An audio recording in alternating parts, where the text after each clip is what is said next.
Ahora sí, ahora es la hora de saber quiénes son los educadores sociales y qué piensan sobre los problemas de nuestro sistema educativo.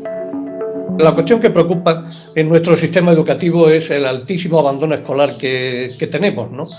¿Hay alguna forma de que podríamos ayudar a paliar esto, a encontrar alguna solución? ¿Podéis aportarnos desde la educación social alguna forma para llevar a cabo esto?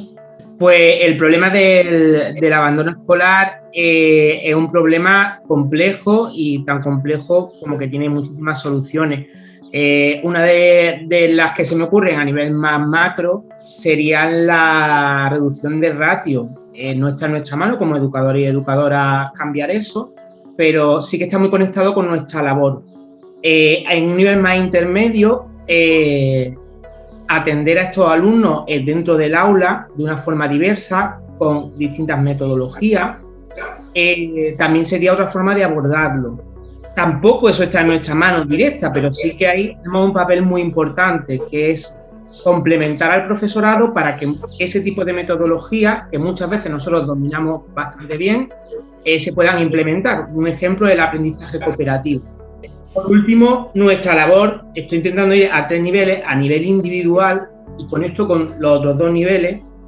Creo que lo más importante para acabar con el abandono escolar es que cada uno y cada una de las niñas tengan sus necesidades básicas cubiertas, y la necesidad básica más importante es sentirse alguien, sentirse parte de algo, sentirse importante.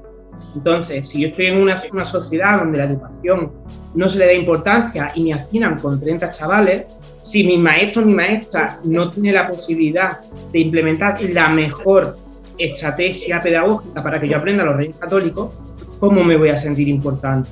Entonces, nuestro trabajo evidentemente no puede generar que haya menos ratios, pero sí facilita ese cambio de metodología, y sí que intervenimos muchas veces en lo individual y muchas veces en lo grupal para que nuestros niños se sientan importantes.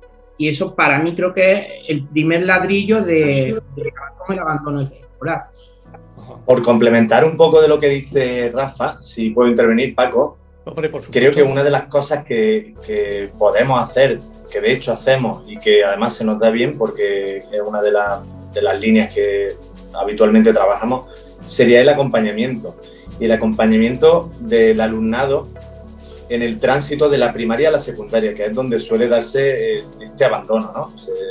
Pues según los estudios que estamos viendo, en segundo de la ESO sería el curso donde más abandono se produce, y esto en ocasiones también es por falta de referentes, que no es como decía Rafa, no es una causa única la que provoca el abandono y el fracaso escolar, pero sí que una de ellas es la ausencia de referentes en ese nuevo centro al que van a estudiar, ¿no? Una etapa tan difícil de cambio en esa adolescencia donde lo biológico, lo social, todo se cruza y es muy complicado. Entonces, nosotras tenemos la suerte de intervenir en zonas completas, ¿no? En zonas educativas, y trabajamos en la primaria con chicos y chicas que están desde los 3 años hasta los 12 cuando pasan a la secundaria, y también tenemos la suerte y la oportunidad de estar en los institutos.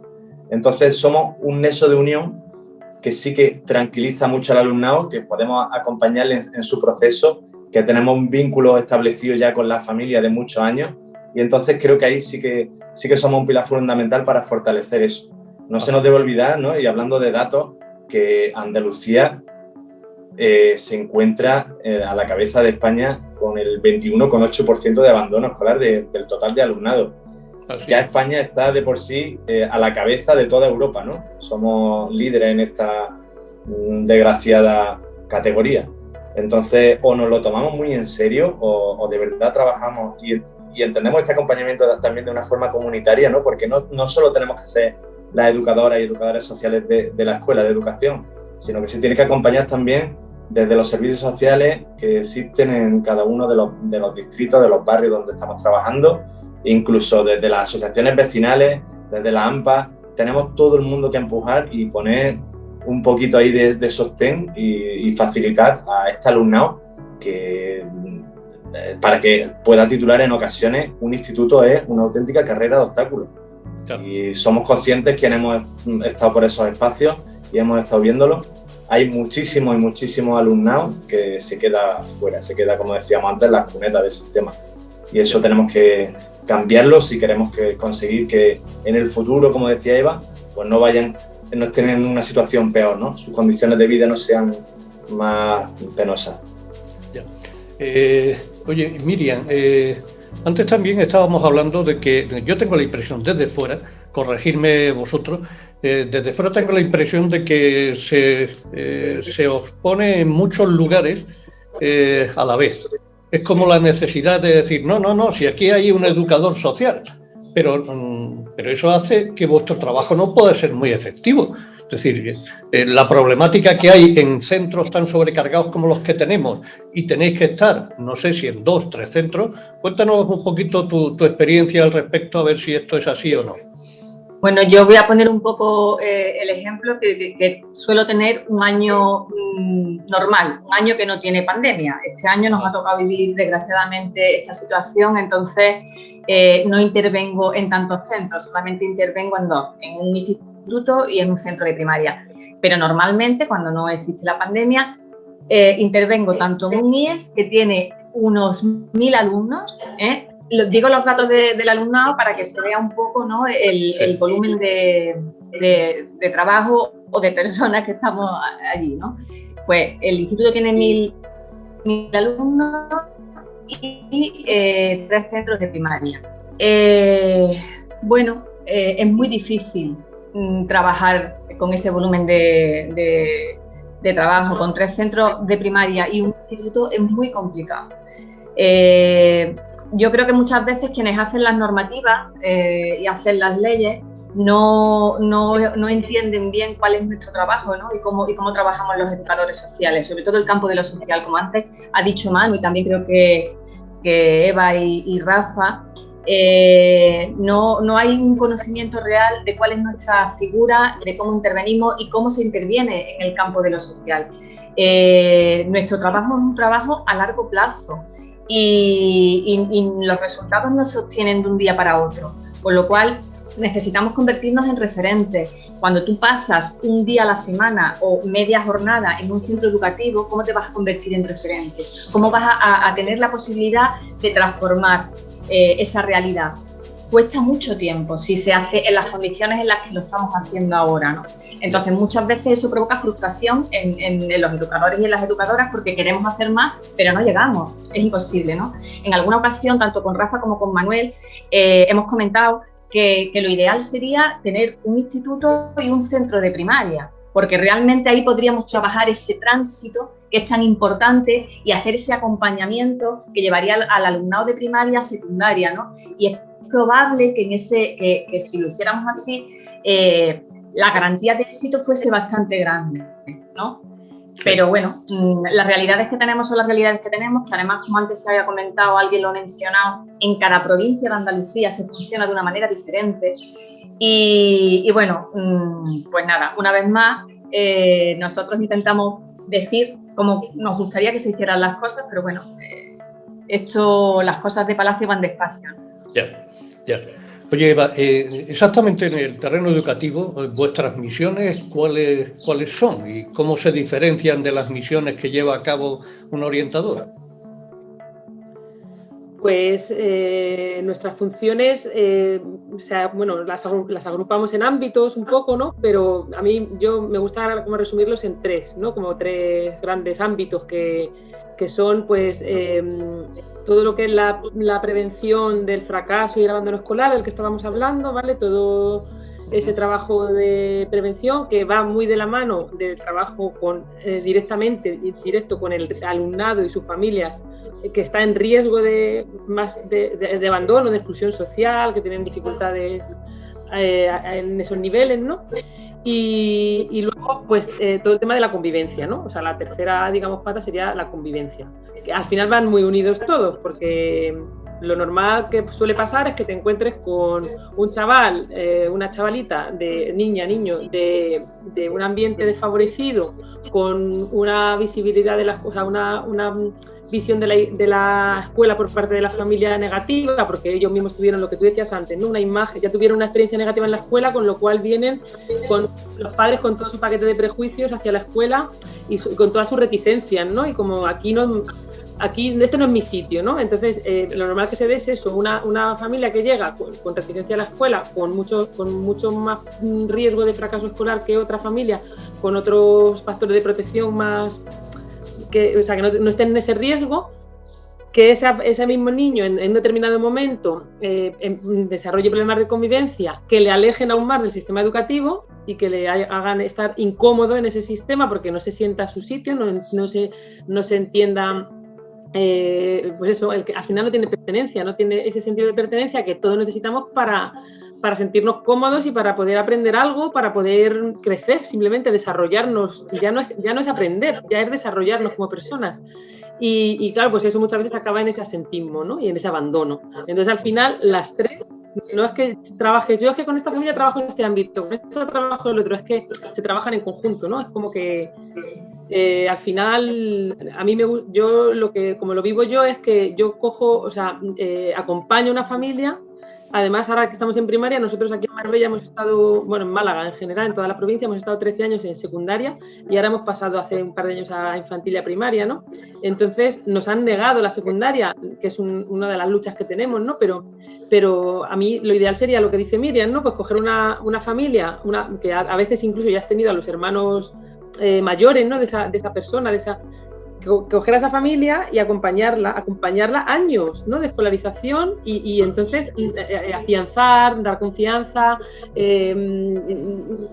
ayudar dando estrategias, herramientas, dando una visión que ellos no tienen, que nunca han tenido, visibilizándolo bien en el contexto, pues con los profesores, dando también estrategias a los profesores, el tono, buscar la cercanía, el tender puentes para que eso se produzca tanto con las familias como con el profesorado, como en general, ¿no? Y entonces, bueno, pues ese acompañamiento, pues al final ese es nuestro trabajo. Lo puedes dividir en ámbitos, decía antes Rafa del acoso, pero al final es todo lo mismo, es personas con riesgo de no terminar su proceso educativo en un sistema educativo, pero que además es un proceso vital, ¿no? Es crecer.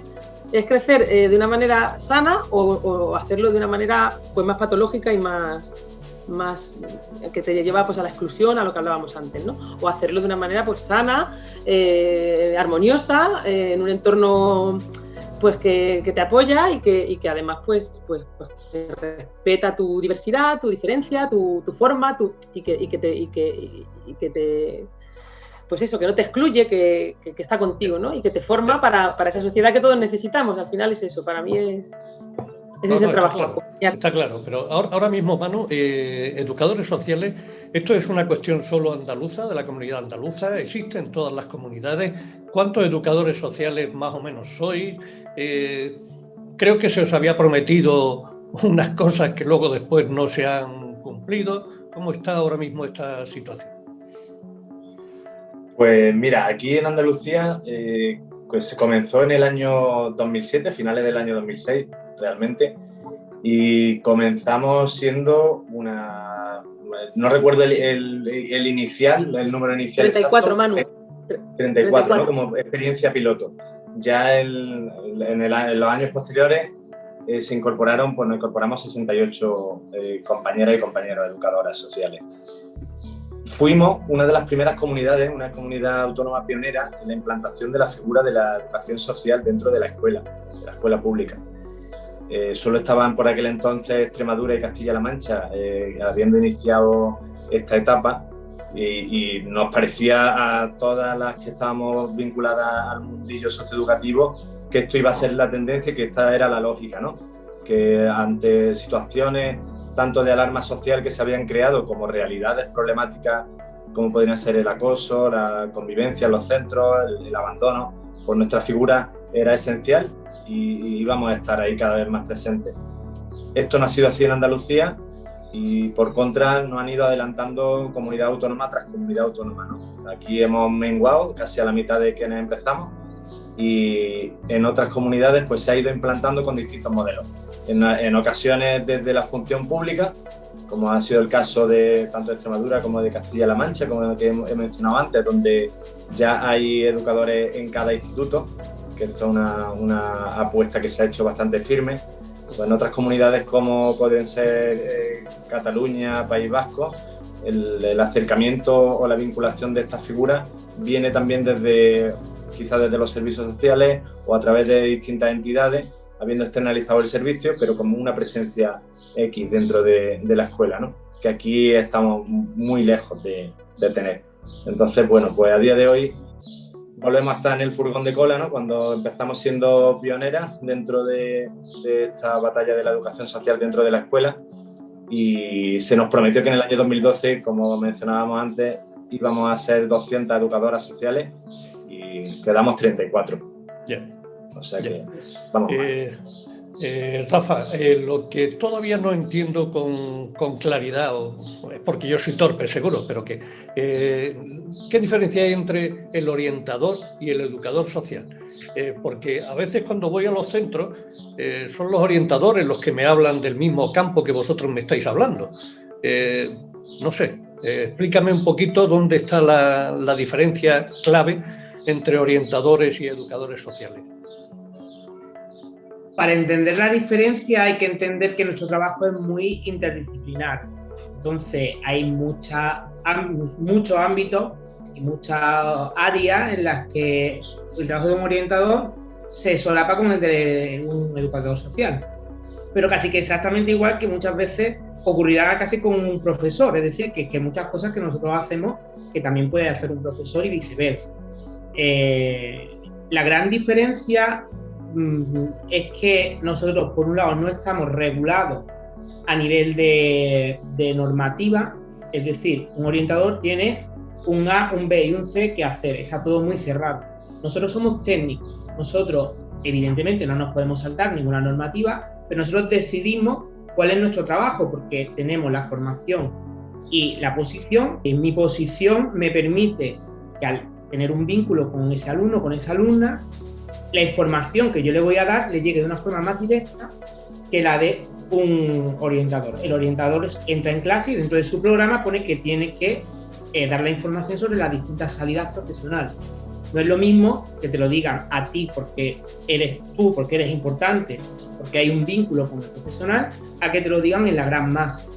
Además, nosotros eso lo complementamos con un trabajo de seguimiento diario, un acompañamiento. No es, tú el año que viene vas a hacer un FPV de peluquería, sino cada vez que yo te veo por los pasillos, pues te digo, pues mira, Nisrin, tú se te da un poco mal el español porque llegaste de Marruecos hace unos años, pero yo creo que esto se te puede dar bien. Yo creo que la gran diferencia es el enfoque y sobre todo esa cercanía que tenemos con respecto a los orientadores.